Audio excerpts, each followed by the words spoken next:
Gloire à l'Éternel des armées, alléluia. Nous bénissons le Seigneur pour le souffle de vie qu'il ne cesse de nous accorder en ce nouveau jour. Bienvenue à une minute de prière de ce lundi 19 mai 2025, nouvelle semaine avec Jésus-Christ. Nous bénissons le Seigneur et nous demandons à Dieu de nous introduire dans cette semaine avec gloire, force, beauté, avec toutes les réalisations, succès. Que le Seigneur nous accompagne, que le Seigneur nous bénisse aujourd'hui. Nous avons comme passage Luc chapitre 9, le verset 24, nous lisons au nom de notre Seigneur Jésus-Christ. Celui qui voudra sauver sa vie la perdra. J'aime bien ce passage. Mais celui qui la perdra à cause de moi la sauvera. Nous ne sommes pas entourés d'ennemis ni persécutés pour notre foi, n'est-ce pas? Nous vivons notre vie tranquille, surtout en ce monde d'aujourd'hui. Si tu veux vivre tranquille, il ne faut même pas parler de Jésus. C'est-à-dire tu vis ta vie comme ça, tu te la coules douce, n'est-ce pas?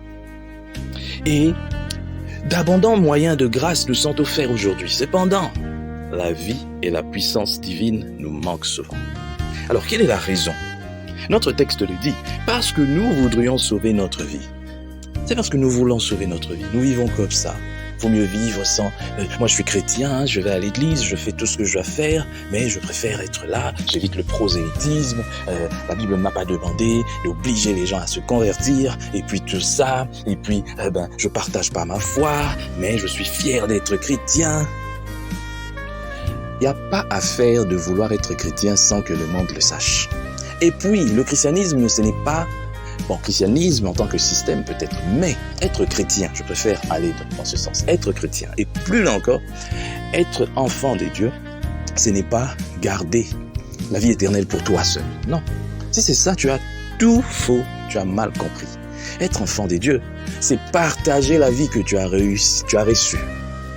Or, la Bible dit, tous ceux qui veulent vivre pieusement seront persécutés. Si tu veux servir le Seigneur, tu dois accepter la persécution. Voilà pourquoi la Bible dit dans ce passage, celui qui voudra sauver sa vie, parce que beaucoup veulent sauver leur vie. Sauver dans le sens où ne pas avoir des problèmes avec les gens, ne même pas avoir des problèmes avec le diable. Parce que si toi tu t'affiches comme serviteur de Dieu, enfant de Dieu, tu es ennemi du monde, tu es ennemi du diable. Donc beaucoup préfèrent rester comme ça. Mais mon frère, ma sœur, je viens t'informer que tu ne peux pas être neutre dans ce combat. Tu ne peux pas non plus dire que moi j'appartiens à Dieu, mais ne pas l'afficher. Tu dois montrer ta vraie nature. La Bible dit, celui qui aura honte de moi, et c'est Jésus lui-même qui dit, j'aurai aussi honte de lui devant mon Père. Mon frère, ma sœur, fais ton choix. Le message est clair. Tu as peur des tribulations, tu as peur d'être rejeté, tu as peur d'être attaqué par le diable, alors Jésus aussi aura honte de toi. Tu n'as pas de place dans le royaume des cieux.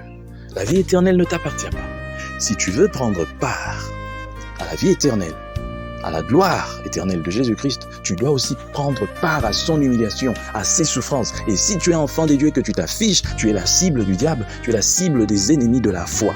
C'est ça que tu dois faire. On ne dit pas que tu dois te jeter dans la gueule du loup, mais le simple fait de t'afficher, de dire tout haut que moi je suis enfant de Dieu, de le montrer, ça va attirer la foudre sur toi, mais gloire à Dieu. Dans toutes ces choses, nous sommes plus que vainqueurs par celui qui nous a aimés. Mais du moins, tu fais plaisir à ton Dieu. Je bénis le Seigneur pour cette parole. Je bénis le Seigneur pour tous ceux-là qui vont écouter cette parole en cette semaine. Que cette semaine soit couronnée de gloire. Que cette parole atteigne les extrémités de la terre. Au nom puissant du Seigneur Jésus-Christ. Amen.